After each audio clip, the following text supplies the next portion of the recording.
right. So Okay, it's we're recording. very excited. We've got record going. So excited to be welcoming Daniela here today. Now, I know we had a little with your last name, Spear. Spear. Yes. Yes, Daniela Spear. Amazing woman, amazing history. I cannot wait for you to introduce yourself and tell us a little bit about why you do what you do, and maybe even help us out a little bit with some tips and tricks. That would be Sure. great. Thank you for that introduction. As Liz said, I'm Daniela. I am a certified personal trainer and strength and conditioning specialist, as well as a certified health coach.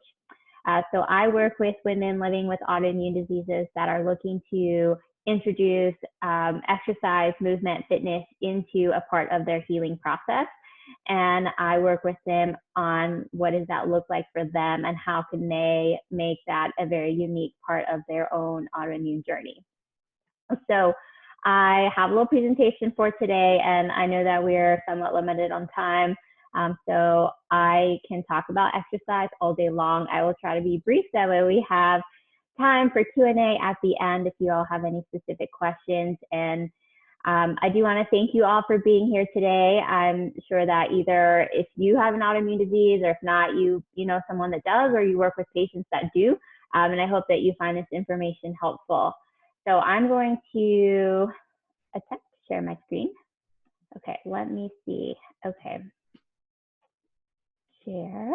Okay, do you all see the presentation? Wonderful. Okay, so exercise and autoimmunity, how to get started.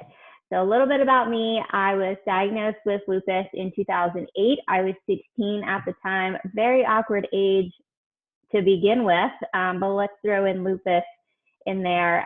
So that was a lot of quite an interesting journey for me in high school. I have an education in exercise sport science from UNC Chapel Hill, and my journey in fitness really started in 2012, I believe. I started working at Campus Rec. I was always a very active child, so even when I was diagnosed with lupus, I was like, Mom, can I still go to soccer practice and then gymnastics afterwards? And we had a lot of long talks about that, but I was always very active and didn't ever want to give that up. But in college, I started working at Campus Rec, became a group fitness instructor in 2013, a personal trainer in 2014, and now I work as a wellness coordinator for a company called Exos, along with my own business, Remade Wellness. So that's where I do my health coaching. And I love to teach women to love their body again through movement and simple health strategies such as breath work and nutrition strategies. Ludi touched on the AIP protocol, which is something I also do with my clients. When I'm not working out, everyone thinks I work out all day, but I don't. I'm also a plant mom and a new dog mom, and I usually am planning adventures with my husband. We have many plans for next year, hopefully. And I also very secretly love M&Ms. So if anyone is looking for a Christmas gift to purchase me, a bag of M&Ms will do. All right, so what are we going to talk about today? Let's talk about what is exercise, the benefits of exercise, what to consider, especially if you have an autoimmune disease, and then how to get started. How do we implement things we learn? Because what I find is that, you know, I don't have to convince anyone that exercise is good for them. That's the one thing that we can all agree on. Everyone knows that exercise is good, but kind of what happens between that moment of like, oh, I should do that, to actually implementing and taking action. So let's talk about what is physical activity. Let me get my notes here. Physical activity is any bodily movement that requires energy. So any of the movements from your day-to-day life, that is physical activity. Now, exercise is planned, structured, purposeful physical activity. So exercise kind of falls under that umbrella of physical activity. And you want to ask yourself, what do I do for each of these categories? Because they relate to one another. So ask yourself, what do you do for physical activity? Are you someone that sits a lot? Are you someone that stands a lot? Do you get in and out of your car very regularly? Do you go up and down stairs very often? Are you a gardener? So what does your physical activity look like? And then ask yourself, what do I do for exercise? Because what you do for physical activity determines what you should be doing for exercise, because the purpose of exercise is to make your physical activity easier. Exercise is supposed to make your day-to-day life easier, more efficient, more energy efficient. So, for example, if you are, let's just take a, what do you call it, like the delivery people, right? They are hinging over and picking up boxes all day long, and that is part of their physical activity each day. It's part of their job.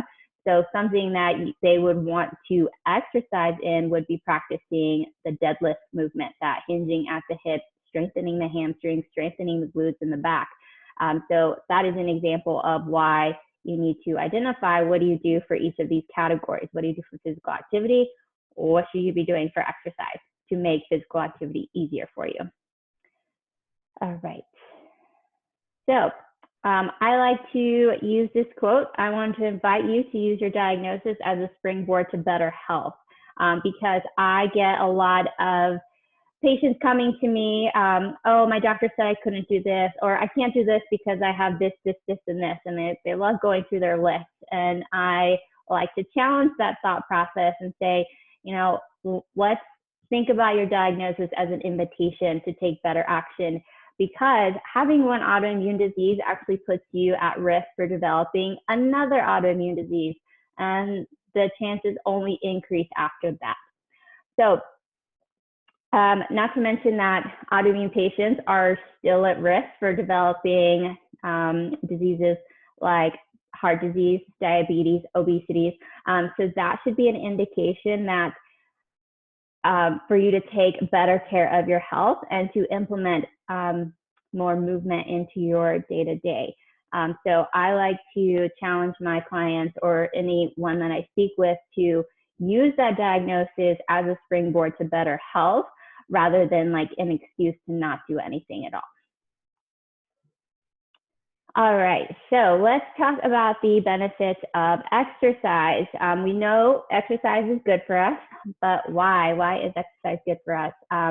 I really love discussing the mind and body benefits of exercise, because we often are very focused on like the very aesthetic aspect of exercise. The exercise is very beneficial for your body and then your mind, and I'm going to get into the fascial and lymphatic system as well. So exercise provides a lot of cognitive benefits. Just walking 30 minutes a day, 3 times a week, is known to decrease your cognitive decline. So that means you're going to have better thinking, better decision making, faster reaction time, less brain fog that is very associated with autoimmune patients, and it delays the onset of dementia and Alzheimer's as well. So your prefrontal cortex is that area right in the front of your brain. So that area grows the more that you exercise, the more that you have intentional movement, intentional purposeful physical activity. That area, those cells like to grow in that prefrontal cortex. And that area is very heavily related to your decision making, to your personality, and to who you are. Yes, Liz? You're the first person who I've ever seen use the word eustress in 20 years, and I love it. But can you describe that for people? Because people look at me like I'm nuts when I talk about eustress versus distress. Does that completely take you off? No.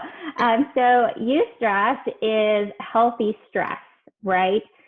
So our body needs a certain level of stress to adapt and grow and develop. Otherwise, we kind of just shrivel up and don't use our organs or anything, right? Our neural pathways, they don't get used. They kind of go to sleep. So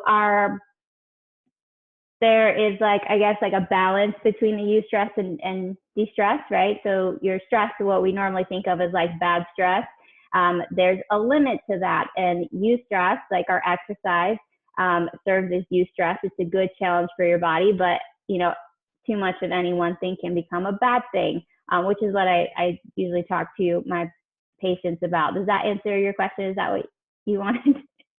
I just wanted it to be out there, like that Yes, it's a stress in thing. itself is not a bad thing. Right. Distress is the bad thing. Eustress is the stuff that helps us grow. Yes. Like there are those. So thank you.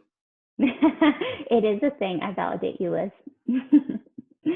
All right. And then also, we were talking about the prefrontal cortex, your hippocampus, which is inside of your temporal lobes, which are on the sides of your brain.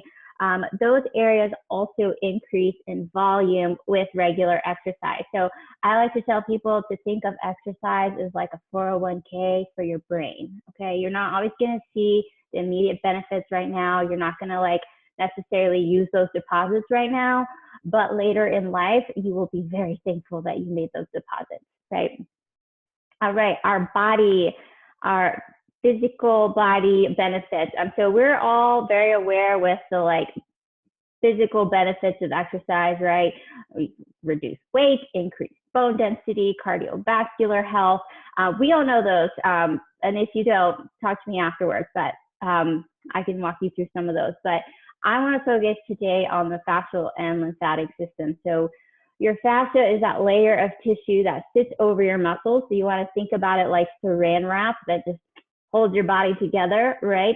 And that is actually a very, very important transportation system for water. It is kind of like an irrigation system to take water all over your body. And when the fascial system is tight or it's knotted or not used very well, not lubricated well, that is where you get that fibromyalgia pain. That is where you get muscular pain. That is where you wake up with a knot in your back or your neck. That is that fascial system, fascial tissue tightening up, right? I can also talk a lot about the benefits of hydration, but we're focusing on exercise today. It is so important for you to move to keep that fascia system nice and limber, and it's better able to do its job, which is irrigate the body and send fluid and lubrication to everywhere in your body. And your lymphatic system, so I don't know if we have any massage therapists on here. I'm sure you will all be nodding your heads like, yes, thank you. So your lymphatic system is it's kind of like built structurally similar to your circulatory system, in that it has like the like nodes and vessels that move through your body. The only difference is that it does not have a pump. So your circulatory system has a heart that pumps blood everywhere. Your lymphatic system relies solely on muscular contractions to push that lymph fluid everywhere. So it relies on you moving to push that lymphatic fluid, which we know is helpful in the immune system because it helps to clear out toxins, foreign invaders and such. But thankfully, our bodies, our wonderful bodies, are made so efficiently that those lymphatic nodes, clusters of lymphatic nodes, are very centered around our most dynamic joints. So you want to think about your hips, your shoulders, and your neck. So moving those joints often helps that lymphatic system do its job and support your immune system. All right, exercise also fights fatigue. It helps to stabilize joints. So oftentimes when I have patients coming to me with a lot of either shoulder pain or knee pain, it's really just a lack of stabilization, right? Sometimes our muscles or our joints get out of alignment because our muscles aren't strong enough to like hold those joints in the right place. And so exercise helps to stabilize those joints. It eases inflammation. So like we were talking about earlier, that exercise serves as that eustress, and it helps you actually decrease inflammation that is associated with autoimmune disease, specifically that C-reactive protein. And it also helps to boost your mood. So we've all heard, exercise gives you endorphins, endorphins make you happy. But this is true. Your serotonin, your oxytocin, your dopamine hormones, neurotransmitters, produce feelings of comfort, pleasure, and confidence. So you're going to feel better as a whole when you exercise. Okay, So what do we need to think about when we have an autoimmune disease and we want to exercise? So let's say you have an individual that, their doctor is saying, you need to exercise. And it's like, okay, well, what does that mean? Like, I'm in pain, I am hurting.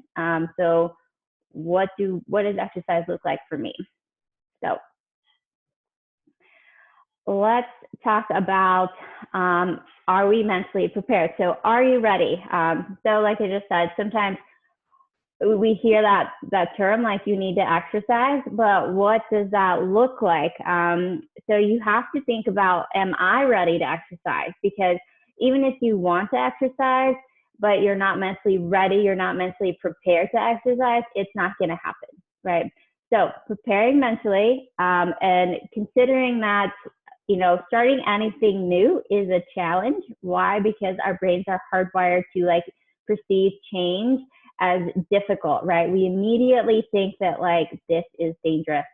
We don't like this. But that is perfectly normal. And it's important for everyone to recognize that is a part of the process.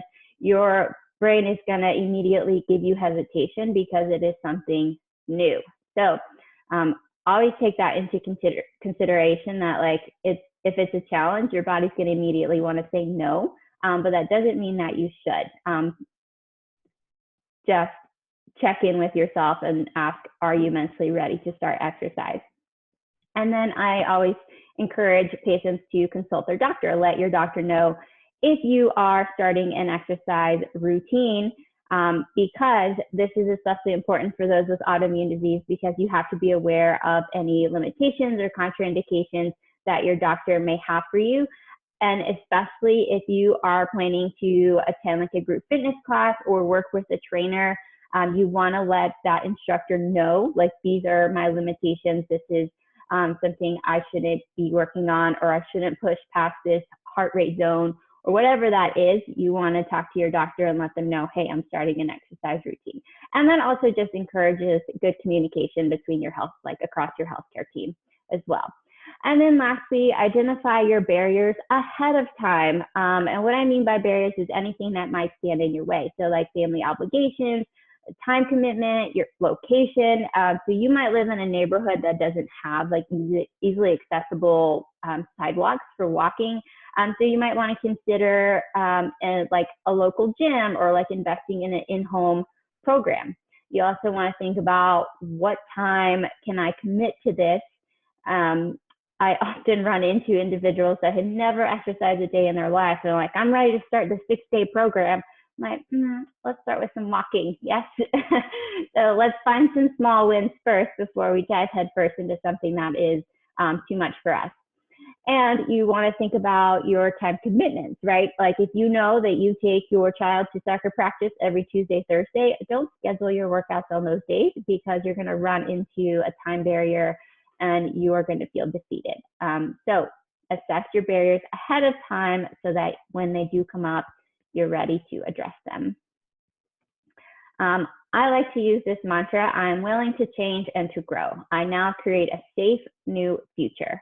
And this is especially important for individuals that don't believe, or that have trouble believing that they can change, or that they can create change, or that oftentimes just run into all these barriers. You have to be willing to change and to grow, and know that you can create a safe and new future for yourself.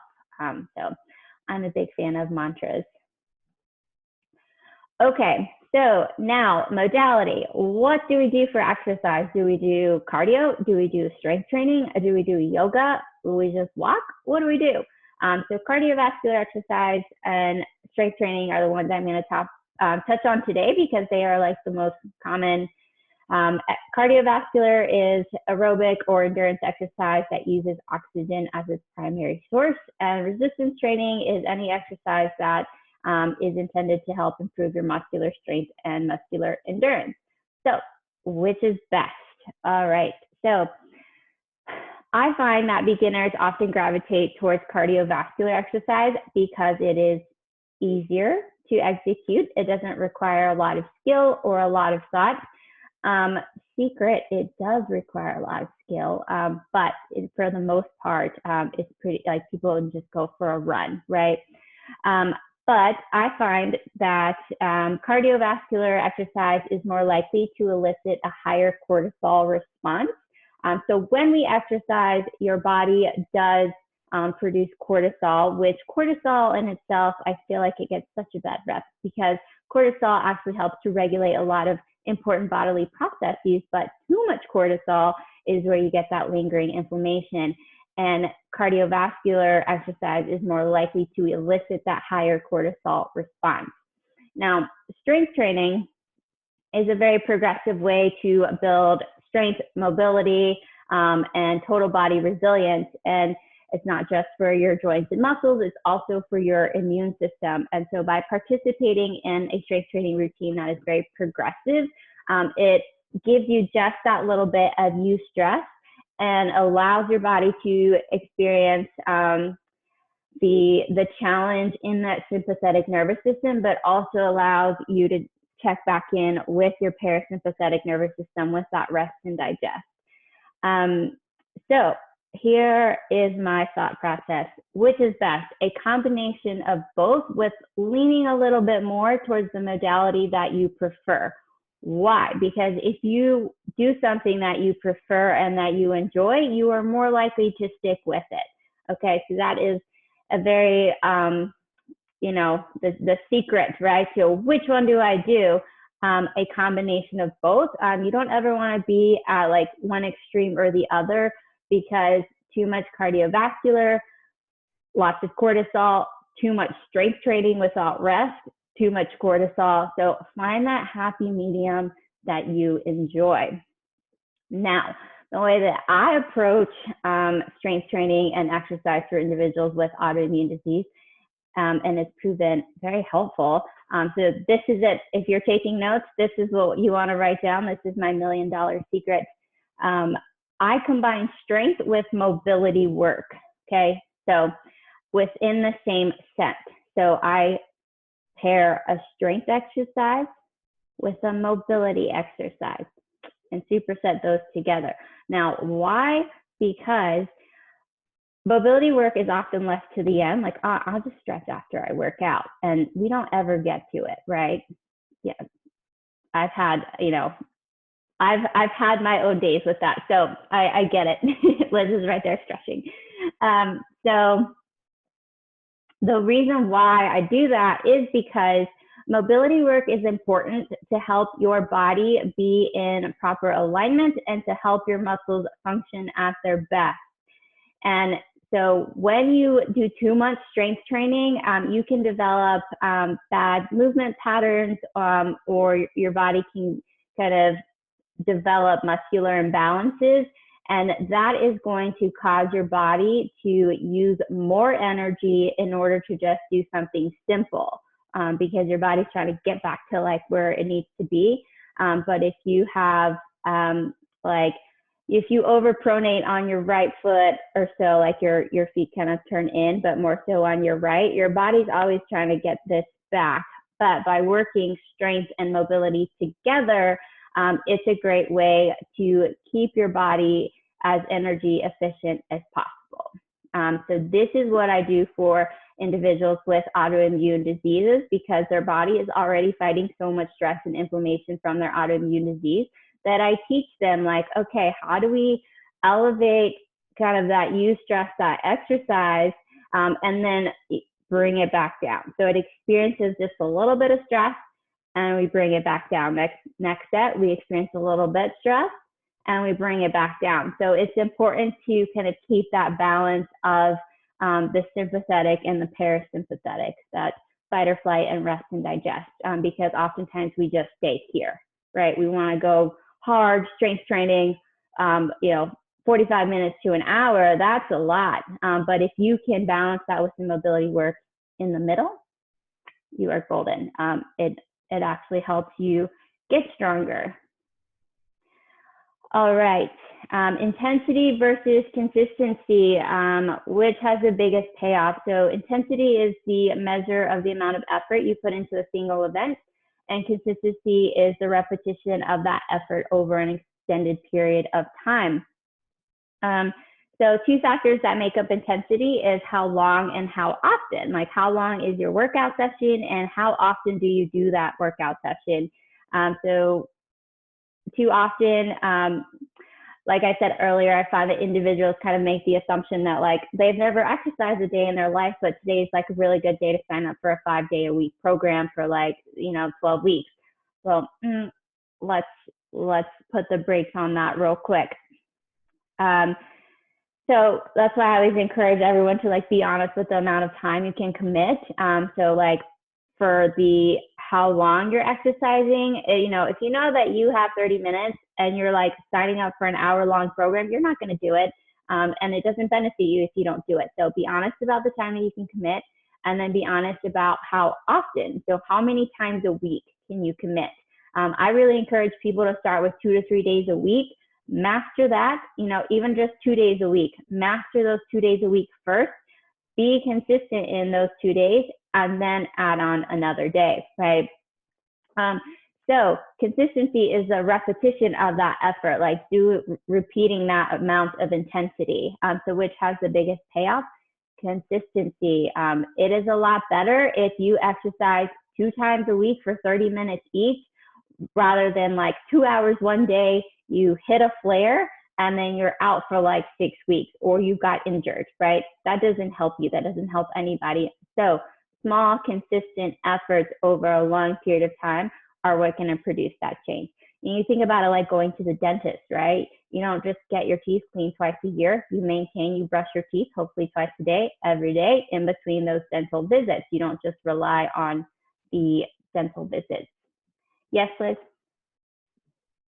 You talk about consistency and doing like 30 minutes twice a week. Is there still benefit? Because I've seen things like if you do this 7-minute workout for 7 days, is there still an element of intensity that needs to be there in the consistent work? Like, is 7 minutes a day going to provide you the results that you're looking for, even if you're consistent? Yes, and that is a deeper conversation with intensity. So you want to find the intensity that is like the middle ground for you, right? Because if you're not challenging yourself enough, you're not going to see any benefits.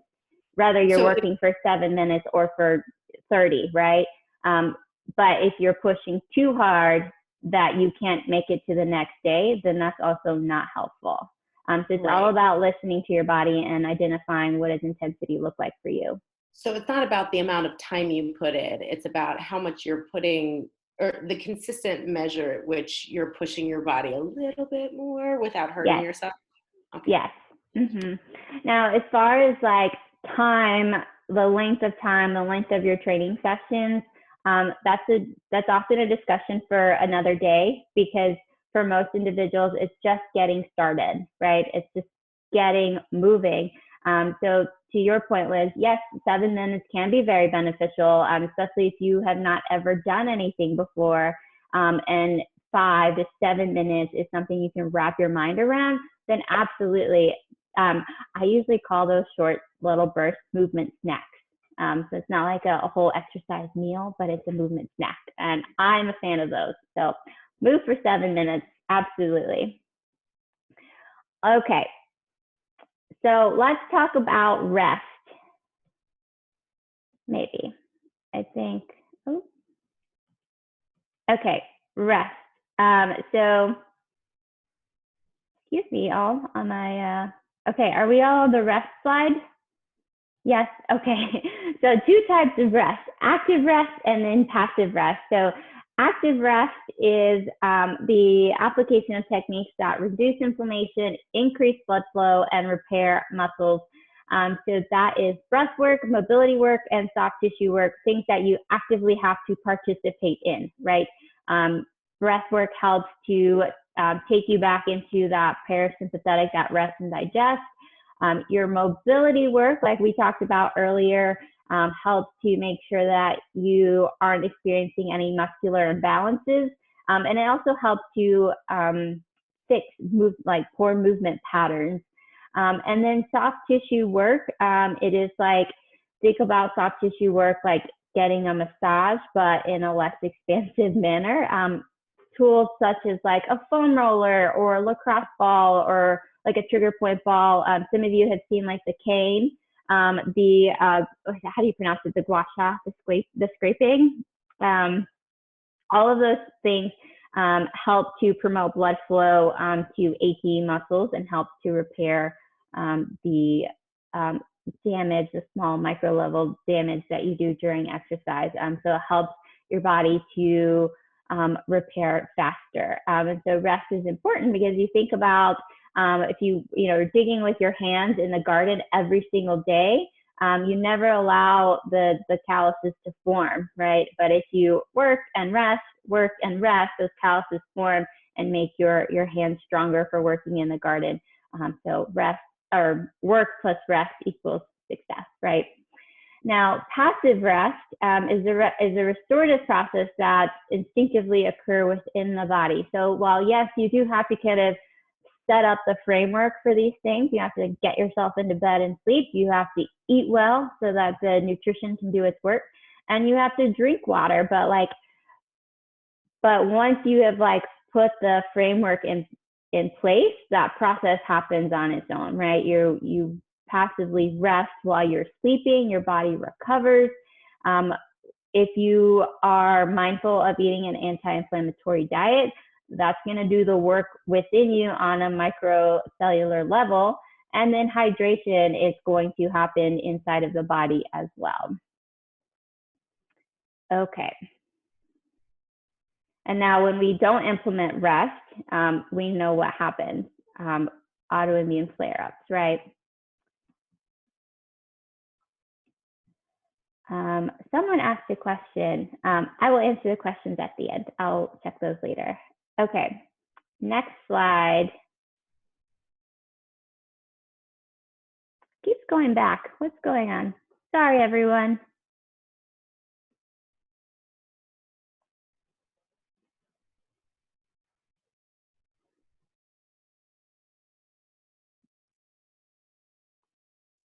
While you're figuring that out, I don't know what some of these words are in the chat. She said, could active rest cure rheumatoid polyarthritis? Okay, cure rheumatoid polyarthritis. Rheumatoid? I don't know. I'm not medical. I actually don't know the answer to that as well. I don't know if, like, from my perspective, will never say that exercise can cure any autoimmune disease because everyone is so different. It can help you go into remission, but I don't know about completely curing. I am not, I don't get paid enough for that one, so sorry. Yeah, and then never there is one modalities that will cure anyway. Right. There is like a...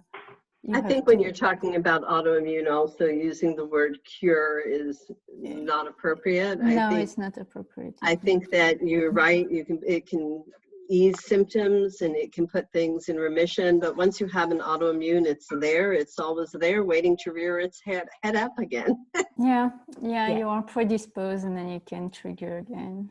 Well, and then there's the notion, if you think you're cured, like, then you go back to the habits that got you in that into that illness in the first place. And you're like, wait, I thought it was gone. Oh, well. Yeah. It was just silence waiting. Okay, so next on our list to consider is exercise intolerance. And if you're thinking like lactose intolerance, yes, absolutely. So it is very similar in that it is your body's decreased ability to perform physical activity at a level or duration that you considered normal. So like lactose intolerance, your body loses its ability to digest and process the lactose enzyme. Much the same way your body can lose its ability to handle exercise that you were once doing. So due to the nature of autoimmune disease, like our bodies are in this constant state, constant fight against inflammation. And during exercise, like your body reduces adrenaline from your adrenal glands to get you through that workout, but your body is designed to only handle so much stress at one time. And you want to think about that as like your body's survival mechanism. And while it is frustrating and can be painful to deal with, exercise intolerance is your body screaming for help, that you need to rest and take it back a level. So this is particularly common in individuals with autoimmune disease because their bodies are already fighting so many things. But most people's initial instinct is like, I don't know why I can't run these 3 miles anymore. I'm going to push harder. And that is only going to set you back further into that exercise intolerance. So a lot of people don't realize that exercise intolerance is a real thing, and it is your body screaming for help. So they just want to push harder and harder and harder to get back to where they think they need to be. But it is really important to know that this is a real thing and this does exist and this does happen, so that you can scale back your workout. Is it possible to, I guess, so like, what's the word? It just left me. Kind of restore your body's physical ability? Yes, you will not be experiencing exercise intolerance for forever. It is just a season where your body needs some more rest. Now, is exercise intolerance an excuse to not move or to not exercise at all? No, it is not.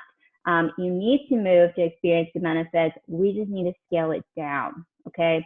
And that's important, and it's oftentimes really hard for individuals to mentally accept that exercise intolerance is happening, but it does happen. I just want to say one thing, because it's 1 o'clock, and I know that for those people who do have to go, we totally understand that. Daniela, for those who can stay, can you stay and complete your presentation? I can, yeah. Okay, I'd also looked at the clock, and I know we are kind of running short on time, but almost done. I will briefly get through I just wanted to acknowledge for those who do have to go that we still love you, and for those who can hang on, and because I'm so enraptured by everything you're saying. Oh, thank you. And yes, thank you to everyone that is still here. And if you do have to go, please don't feel bad about that. Okay, so launching your exercise journey is all about creating a system that works for you. So I want you to ask yourself, do you have DARN? DARN is my acronym. Do you have a desire to change? Like, do you even have a desire to implement exercise? 2, do you have the ability to do that? And those are assessing your mind, consulting your doctor, assessing those barriers. Do you have a reason to change? And now that reason must go beyond the surface level. I just want to lose weight. I want to feel good. I just want to fit into my clothes. While those reasons are very good and very intentional, they oftentimes lose their credibility when things get difficult, right? You're just like, whatever, I don't even care. I'll just get new pants, right? And you just lose your desire. But tying that reason to something that is very, very deeply rooted ensures that you stick with your goals. So wanting to have the energy to play with your son outside, right? Wanting to not be a burden to your family because of your autoimmune disease, wanting to contribute, wanting to be an active participant in your family and your community, those reasons hold a little bit more weight than just I just need to lose weight because I want to feel good. Yeah, we all want to feel good, but why? Why do you want to feel good? So I use this exercise called 7 Levels Deep with my clients to dig into their why. Well, why is it important for you to feel good? Well, I want to play with my son. Well, why is it important for you to play with your son? Because I want to be a present mom. Why is it important for you to be a present mom? And we go and go and go. Usually if I can get a few tears, then I know that that is a good reason. And then lastly, do you have a need to change? Why are you coming here in the first place? Why are we here in the first place? Do you have a need? So having that desire, the ability, the reason, and the need all create commitment, right? And so it's important to make sure that we identify those and are aware of those. Setting SMART goals. SMART goals are specific, measurable, attainable, relevant, and then time-bound. For an example is I commit to walking 3 times a week for 30 minutes each day to increase my daily energy. So this is an example of a SMART goal. It is specific. I can measure it 3 times a week, 30 minutes each day. It is relevant to me because I want to increase my energy, and it is time bound in that 30 minutes and 3 times a week. And I could even add on for 1 month, right? If I'm someone that's starting, I can make that 1 month commitment.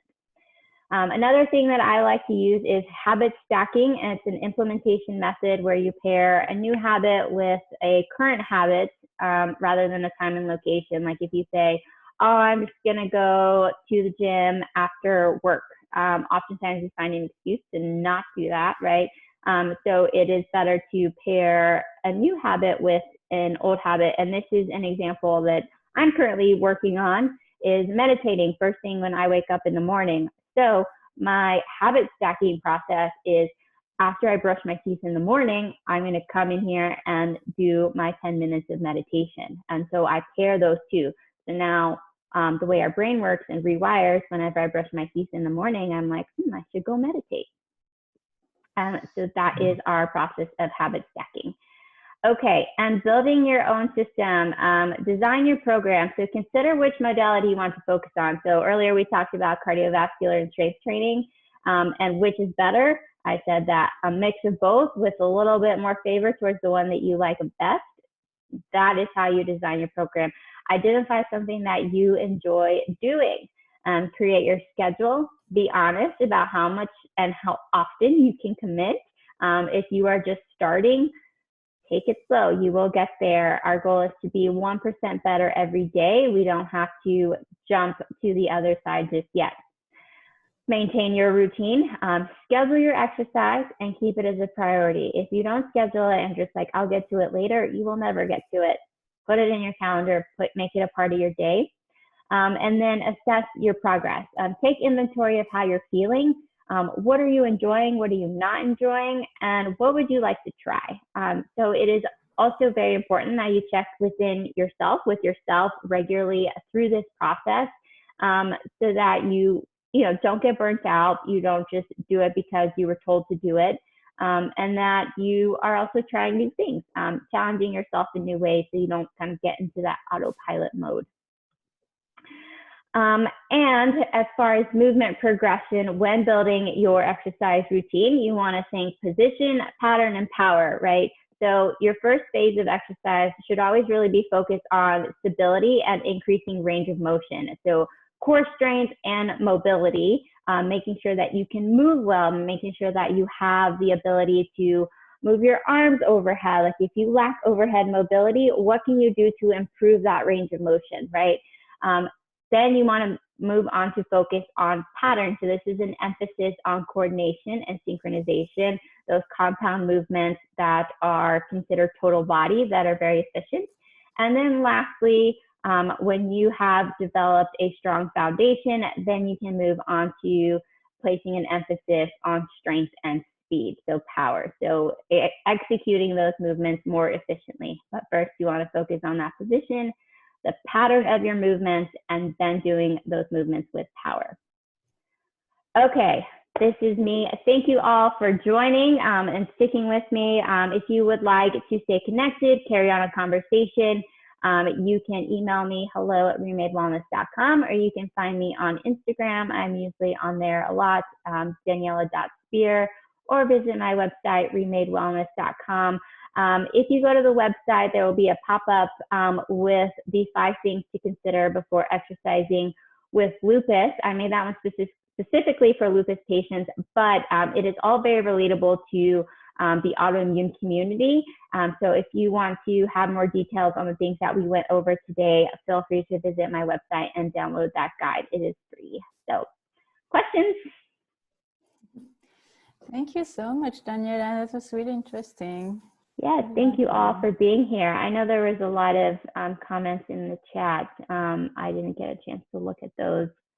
Yeah, that was more comments than questions. I have a question for you. Yes. Or a few questions. I noticed that there's 2 factors for me that are dampening my ability to exercise, And one of them is the COVID thing. I won't go to gyms. So I have been walking outside, but now with the winter coming on, I'm not sure I'll be doing that. So do you have any suggestions for how to continue, especially cardiovascular, during COVID and during the winter time? Sure. So you can, the cheapest way to do that is to find some videos on YouTube. There are a lot of free resources. So YouTube is a great resource for some short, high intensity workouts.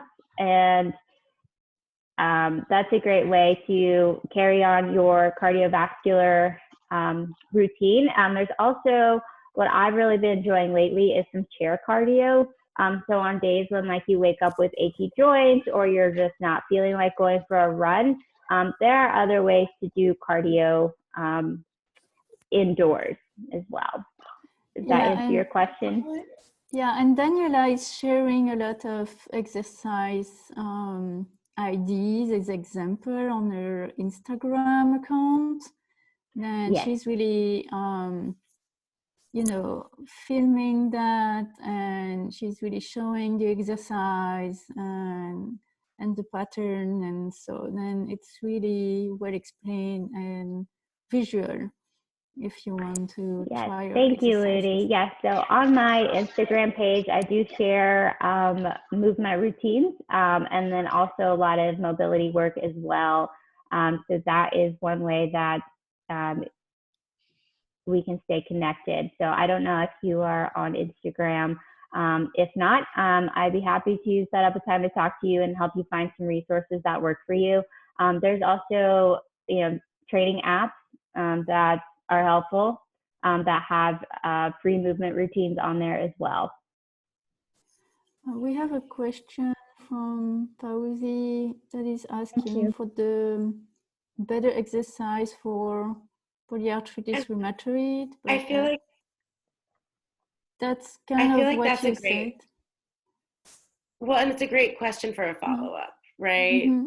So connect with Daniela for sure, because yeah, she will that explain is definitely going to be. And as she said, like everything that she's sharing on her Instagram is for people with autoimmune disease, and polyarthritic rheumatoid is one autoimmune disease. Then don't hesitate to contact her for more questions. Sure. Yes, please feel free to reach out to me. I'd be happy to talk to you or address anything that's like more specific. If you have any questions either about yourself or individuals that you work with. Well, this was so wonderful. I just have a question that I'm not even sure. You know, I heard you talk about the cortisol going up and, you know, these bodies are already stressed. Do you think that might be a reason why someone might gain weight just after they exercise? Because I have 2 clients that happen. The more they exercise, they gain weight. And I've always suspected cortisol, but I heard you say that. So do you think there's a connection there? Yes, absolutely. So cortisol is that stress hormone that likes to sit in the midsection. So if we see clients that are exercising and they're starting to gain weight, like in this area, right? Yep. That's usually an indication of high cortisol levels. And that can be for a number of reasons. Either they might be exercising too much and they need to take it down. So they're not allowing their body to go into that parasympathetic rest digest nervous system, or they're not eating enough to support a body that is exercising. So, and that can get into that question of like performance and performance nutrition. But sometimes individuals aren't eating enough to support the amount of exercise that they're doing. So their body elicits that cortisol response as like a cry for help, like we're not getting enough nutrients, right? So it can be for a number of reasons. Most of the time, I find that people are exercising too much and not getting enough rest, which is not what people want to hear that are trying to lose weight. Like, what do you mean I need to rest? No, I need to exercise. Like, no, you need to go take a nap, probably. So just incorporating the rest part, so that the active rest and that passive rest are very, very important parts of any exercise program. Thank you so Thank much. you. Daniela, thank you so much. This was awesome and long awaited. So I'm so glad that I had an opportunity to be here. Thank you, everyone. I'll stop the share. There we go. Now I can see everyone. Yay. Yeah, and we will share the recording on our Facebook page. And they're all going on our YouTube page too. So yeah, you have the recording, Daniela. So send it to me and I will take care of all that. You can probably end the recording now. Okay, I'll end recording.